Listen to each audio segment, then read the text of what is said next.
Director General, Plant Protection and Biosafety, ICAR New Delhi, Dr. S.C. Dubey. He initially worked as an assistant professor, then promoted to associate professor at BAU Ranchi.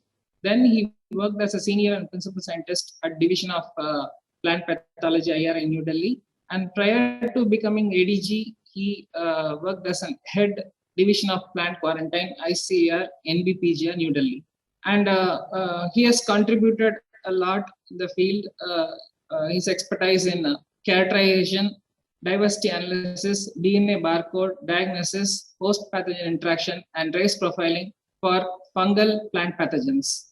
And he has developed a novel bioformulation of Trichoderma hertzianum PUSA ISD, for which he has obtained the Indian patent.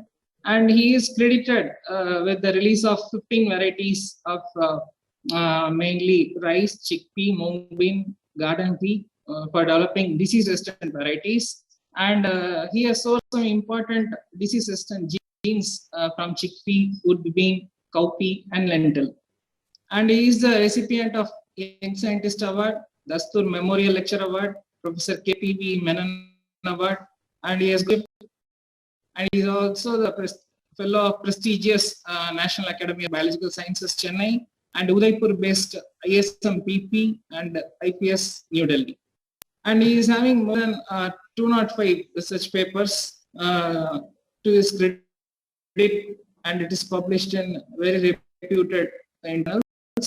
And he is having more than 31 book chapters, 43 chapters and practical manuals. He has authored 12 books and book chapters. And he is also have 46 popular articles and 4 technical bulletin. And he has supervised 21 PhD and MSc students. With this brief introduction, now let me welcome Dr. S.C. Dubey, ADG Plant Protection Biosafety, ICAR New Delhi, to chair the session on management of cassava viruses. Sir, please.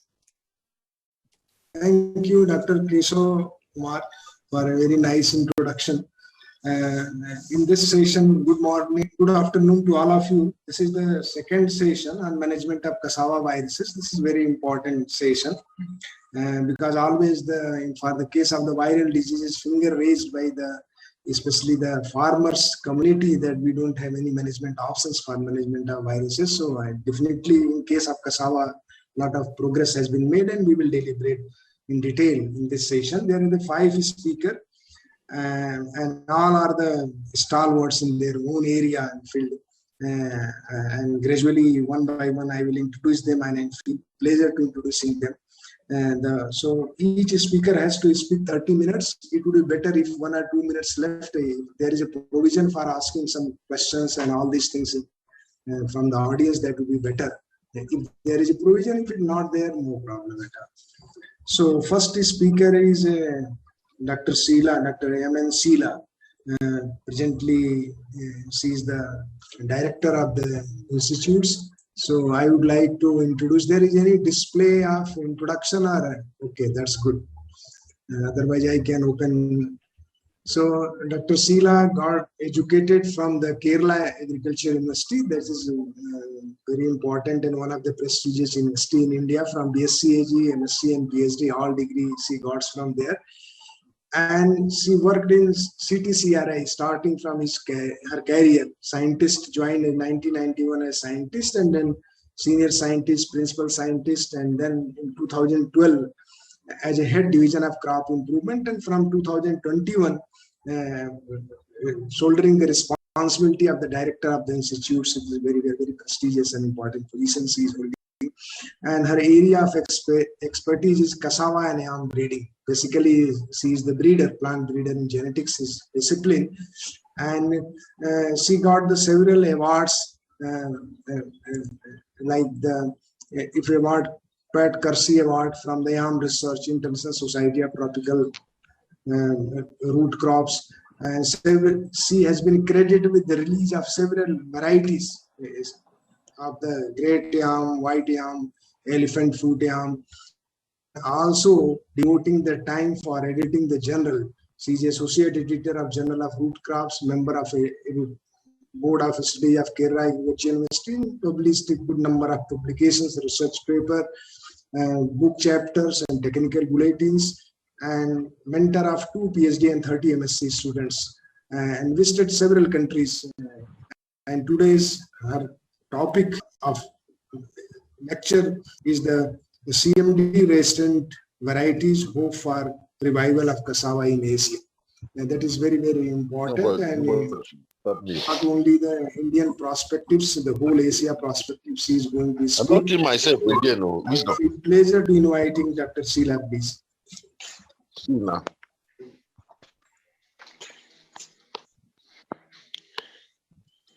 Please stop. Turn the other way. No.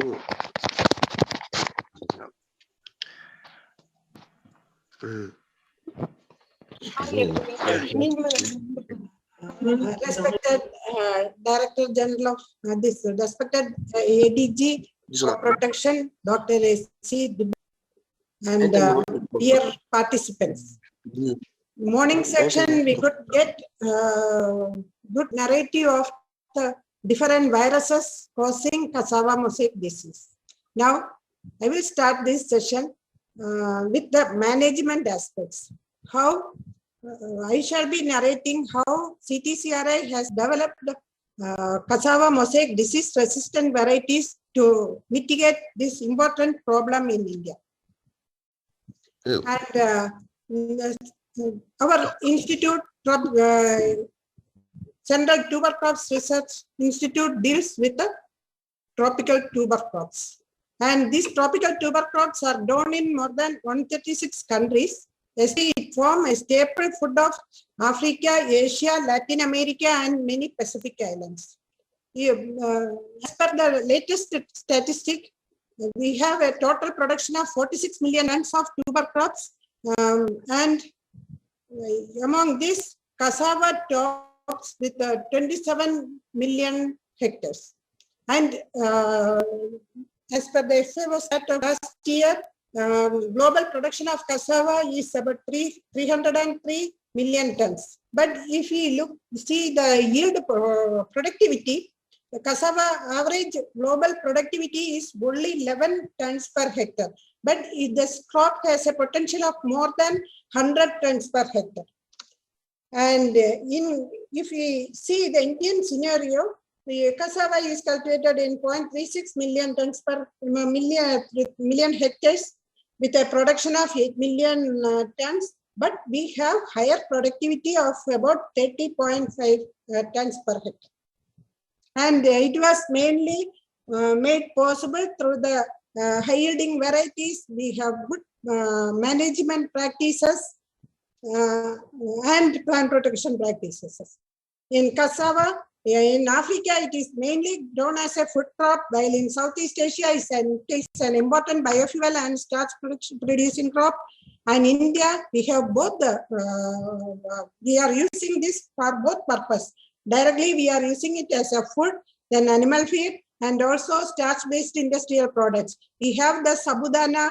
It is one of the important food. We are making sabudana khichdi for our rituals, and we have made this many starch-based bioplastics, standardized the technology for biofuel production, bioethanol. Then slowly many superabsorbent polymers are produced from cassava.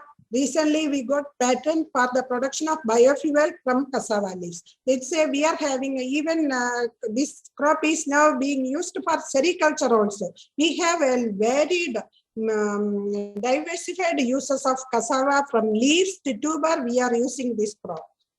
But coming to this topic, cassava mosaic disease, it is earlier speakers have already told, it is mainly in India. Cassava mosaic disease is caused by this virus. Earlier it was caused by ICMV. It has some less symptom only, then later infected with the Sri Lankan cassava mosaic virus, and is this now causing severe yield reduction in many of the varieties. And it is it emerged as a problem in Kerala, but now it is spread throughout the country. It causes a yield reduction of 25 to 85%, And mainly this disease intensity was enhanced due to the continuous use of infected planting materials, non-adoption of frogging and clean cultivation practices. But in recently it was reported in Southeast Asia also, and in Southeast Asia mainly it has about more than 56 million tons per year production of cassava, and it is mainly used as a biofuel and for starch production. It was reported in Southeast Ratnagiri in Cambodia in 25-6 years back, then moved to Vietnam and reached China by 2017, and also reached Thailand in 2019. It is a fast moving. And in cassava in Southeast Asia, yield reduction of 16 to 33% in yield and 22 to 38% yield reduction in starch reduction was reported. And the first part of this whitefly is the carrier, and first it was reported in Punjab in 1929. Then CM cassava mosaic disease was reported 50-60 years back in Kerala. And along with the CTCRI and our ACRP centers, we tried to evolve the different varieties. In 1985 itself, one of the speakers, Dr. Maladi Madam, has reported an yield reduction of 17 to 88% due to the infection of this virus. And overall, globally, it is 12 to 82%, and it is causing more than 30 million tons loss due to this infection of this virus.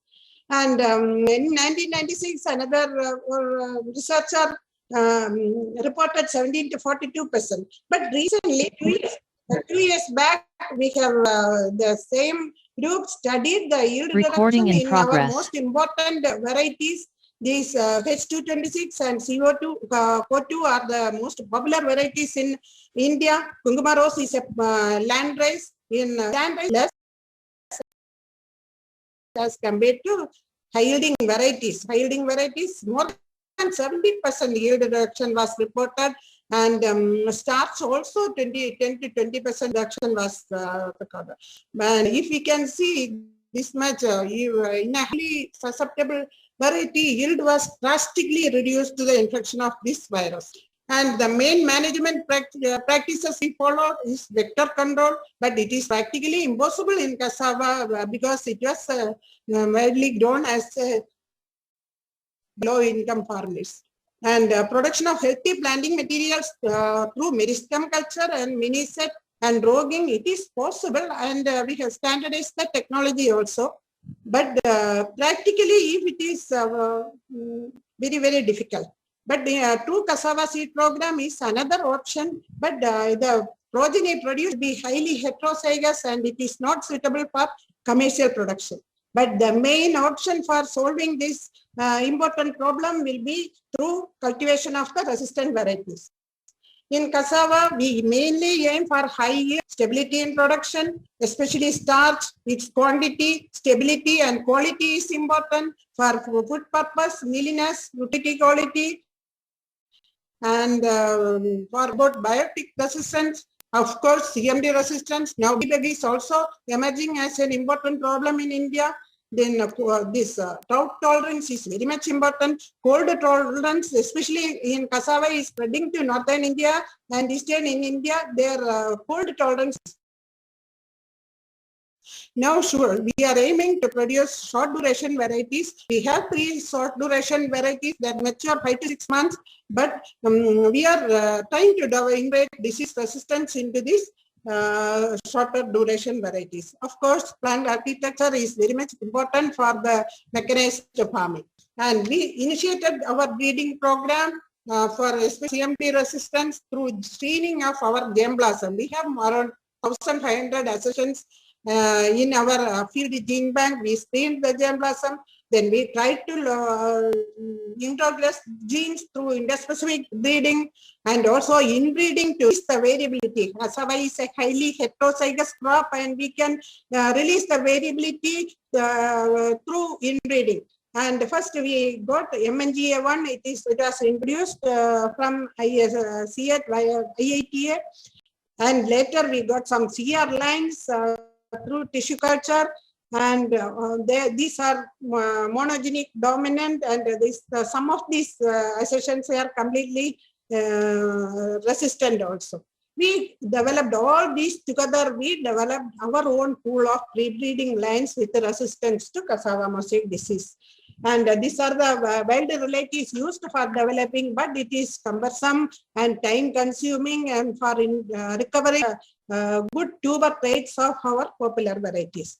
Then inbreeding was good, and within 2 to 3 years of selfing, we can release the variability hidden in our good varieties, and we could even develop cassava mosaic disease inbreds through from highly susceptible varieties through 2 to 3 generation of inbreeding.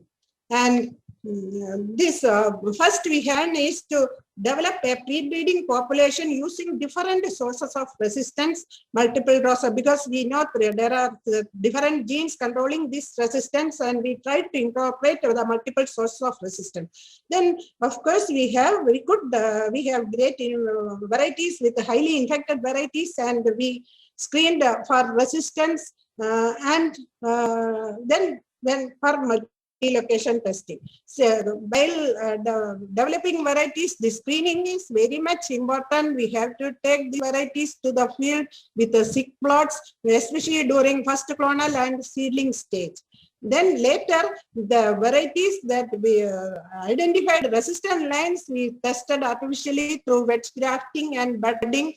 And then now ICMB and SLCMB specific primers are available, and through multiplex PCR, we tested to confirm that these are not escapes and they are resistant. And marker selection was also used to see that it is genetically controlled resistance. Then even during our multi-location testing, we assured that virus infection is not there using real-time quantification of viral load. This is the field testing we have done with a highly infected material. We tried to isolate the truly resistant lines. And viral testing and budding also we employed. And these are all our released varieties were found to be highly infected free. This is an easy technique with which we can identify whether it is a virus free or not. And only one variety we could see ICMV infection, and all other released varieties we could see SLCMV. While our resistant varieties, most of our new breedings are completely free from virus infection. Then the challenge was to rapid multiplication for this tissue culture, as well as the single node cutting was used for rapid multiplication of the selected. And we have done from 2010 onwards, for the last 10 to 15 years, we are conducting all India coordinated trials across different states in India.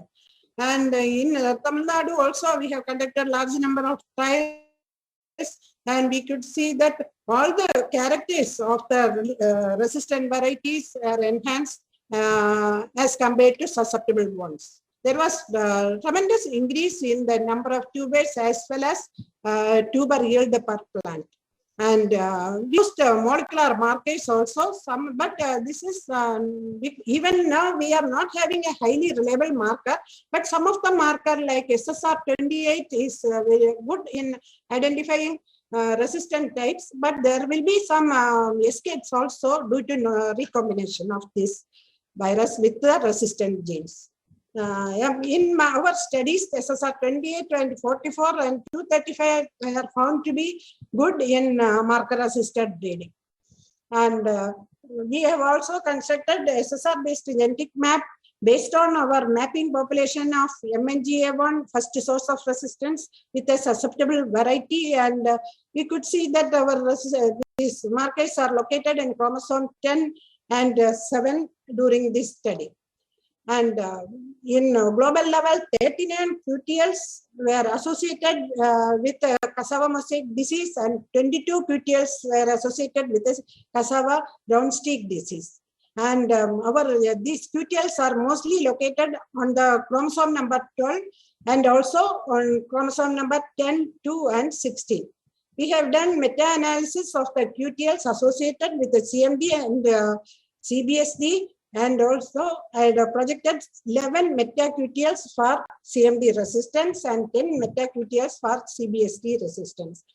And protein-protein interaction of host and pathogen is also being studied in our institute. And now we are trying to study the association of SNPs with the CMD linked QTLs because SNPs are more dense and more reliable than the SSR based marker assisted breeding. We have completed the whole genome sequencing of the two CMD resistant lines developed in India.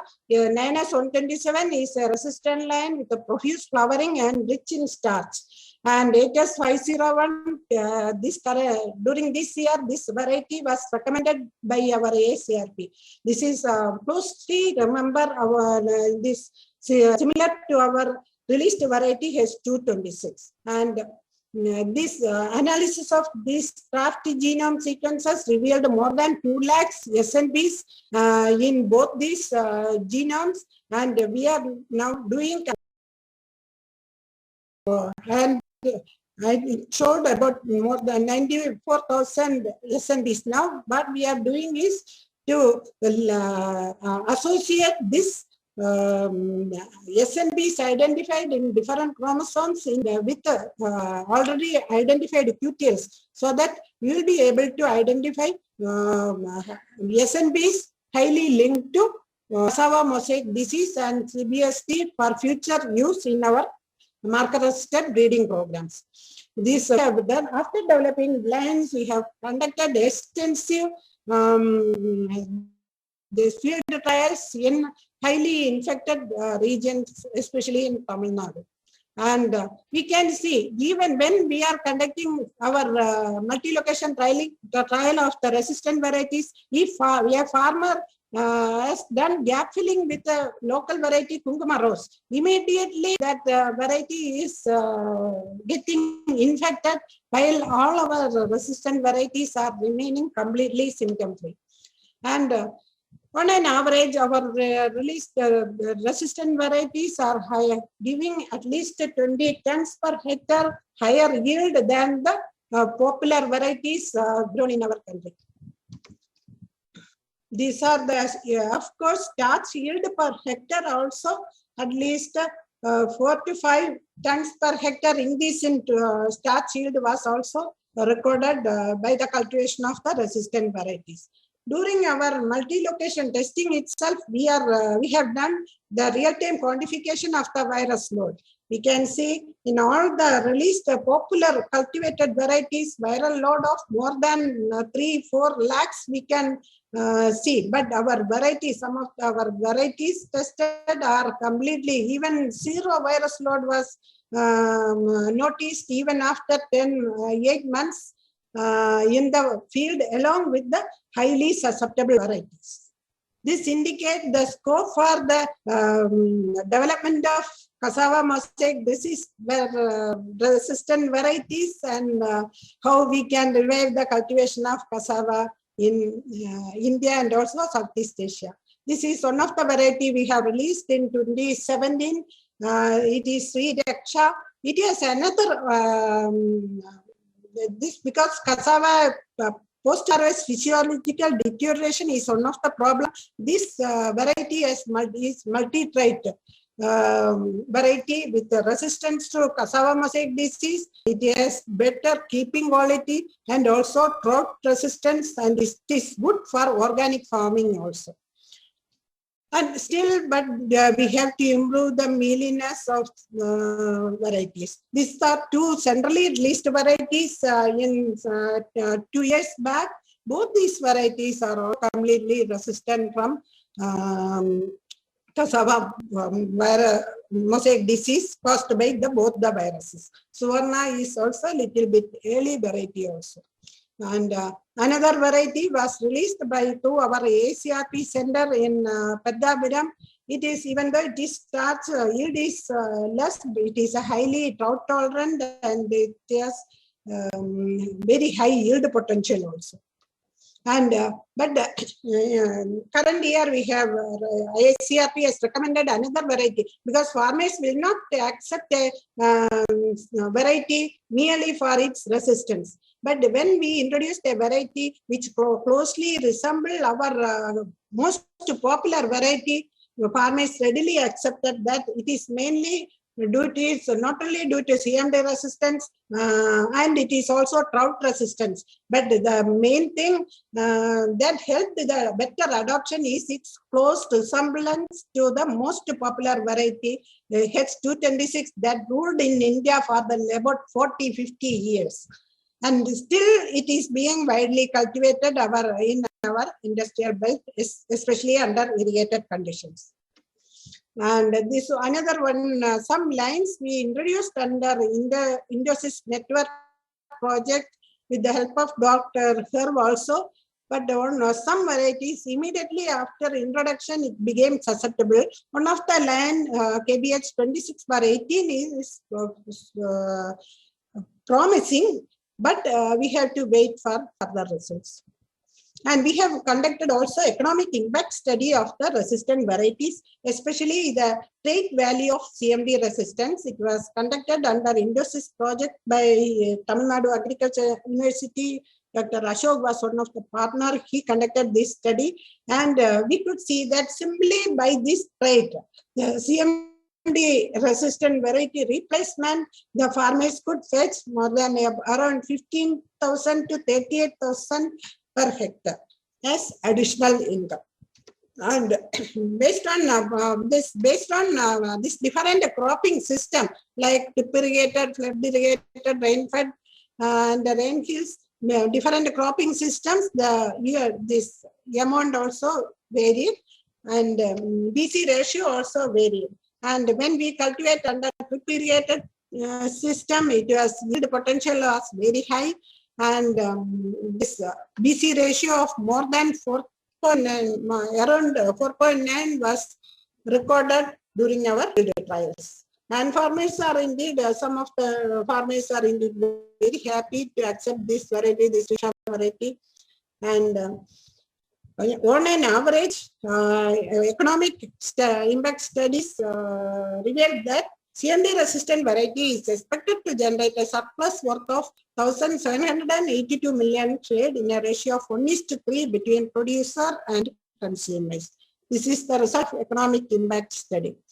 And we are going for different techniques for mitigating this important disease. Like transgenic cassava, it is also important because we are having some of the wonderful varieties like triploid varieties, Sri Atulya, Burva, and all. We can go for these transgenics for making these varieties resistant to cassava mosaic disease, because once we cross, its desirable characters will be altered, and without altering other characters, transgenics also it is possible. We have developed the transgenics in some of the important popular varieties. After getting clearance, it will also be, we will take this to share. But the conventional breeding and of CMD resistant triploids and especially 6-month duration varieties are important, and these CMD resistant as well as whitefly. So for developing varieties, we can introduce transgenes also through crossing to our popular varieties. And as I have earlier said, we have identified some good SNBs, closely dense SNBs are closely associated with the QTS linked to CMD and CBSD, and we, in future we will add to the speed of our breeding programs through marker-assisted breeding. But once it is clear that if we develop resistant varieties and if we are giving to farmers, farmers will accept this variety, until for processing they will give much preference, first preference for high yield, starch, planted, tuber shape, good feeling, and if they are getting a variety with all these characters and CMD resistance, then only the farmers will accept. But all our varieties, we have released recently 4 to 5 varieties. These varieties are suitable for processing. But food, not only high yield, starch is not at all important, but mealiness and nutritive quality is important for direct consumption. For this, we have 2 varieties, but still we have to humidity of especially mealiness of the varieties, so that it will the farmers will readily accept these varieties. Now, we have discussed the different strategies, but planting material is possible. Meristem culture, mini-set multiplication, optimum management practices, etc. is possible.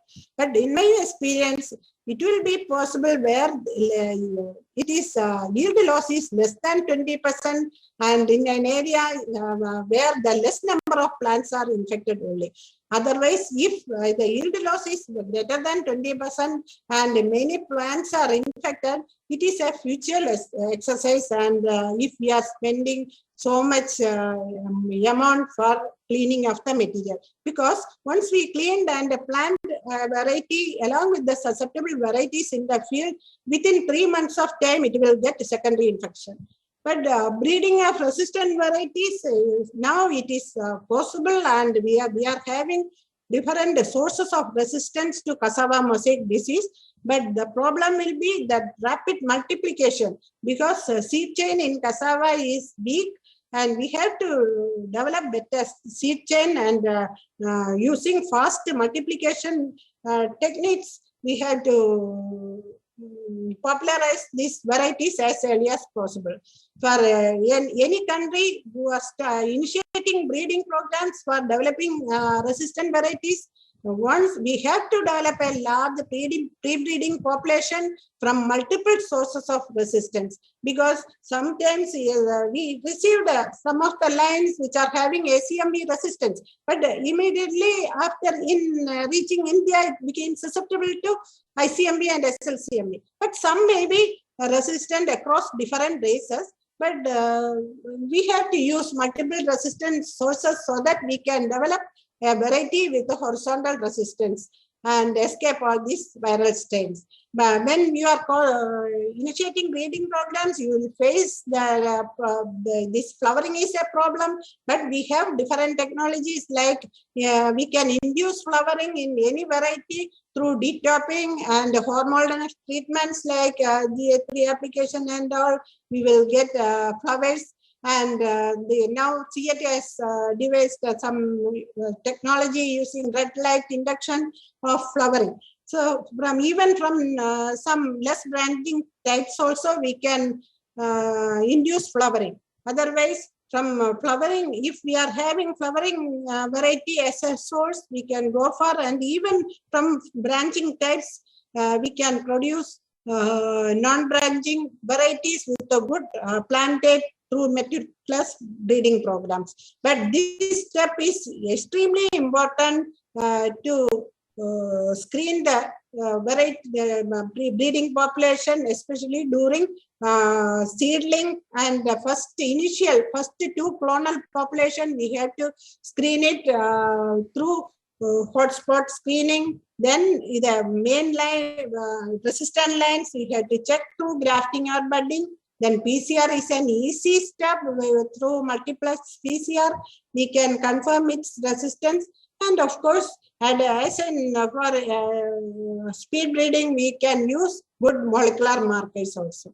That in each stage, when a good variety is identified, we have to go for mini-set multiplication and large-scale testing, especially multi-location testing is needed.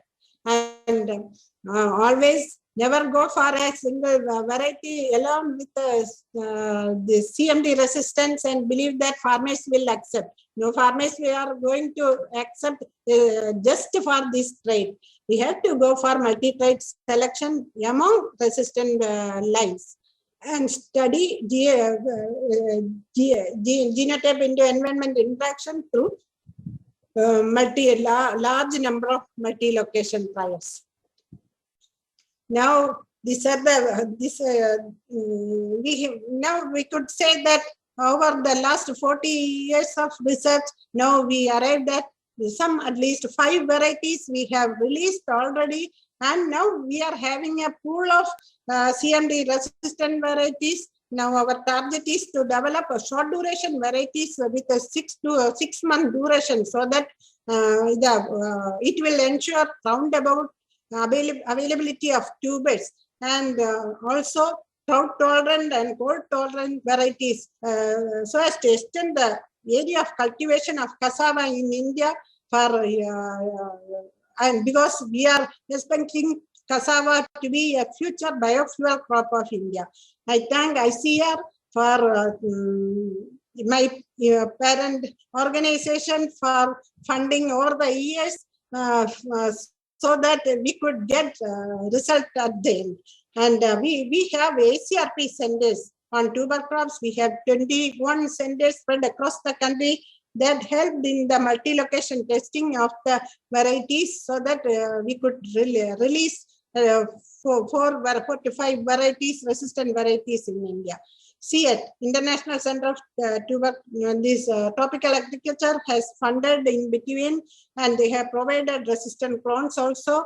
And recently, our ISCB Indosys Network program, it helped me to test the varieties across, especially in Tamil Nadu. And some of the varieties were accepted by the farmers through their funding. And we are maintaining our varieties with the help of PPFRA. And now I am thankful to all my colleagues, students, for helping to develop these resistant lines, and at last we could release some of the good varieties that could solve this important problem of cassava mosaic disease. And we expect to boost our seed chain so that we can popularize these varieties in highly infected CMD infected regions of India. And in future, I believe that from our experience, this breeding of CMD resistant varieties will be the best way to mitigate this problem in Southeast Asia also. Thank you. Thank you, madam. I think this is last slide. Okay, thank you. Thank you very much for nicely covering almost all. If you can summarize your lecture, this was the